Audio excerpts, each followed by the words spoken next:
मित्रों, राजसी बारिया की ओर से जय द्वारकाधीश। आज कबीर जी और रहीम जी दोनों का एक एक दोहरा सुनाता हूँ कि बानी ऐसी बोलिए मन का आपा खोई।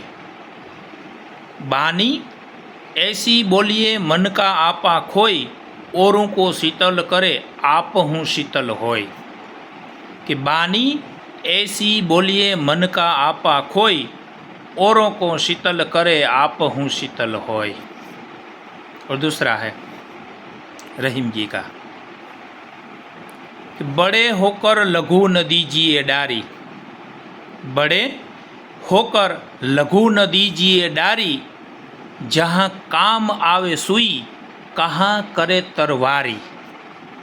कि बड़े होकर लघु न दीजिए डारी, जहाँ काम आवे सुई कहाँ करे तरवारी। यानी कि बड़े होकर छोटे को आप डारी, मतलब कि जो हम गुजराती में कहते इसका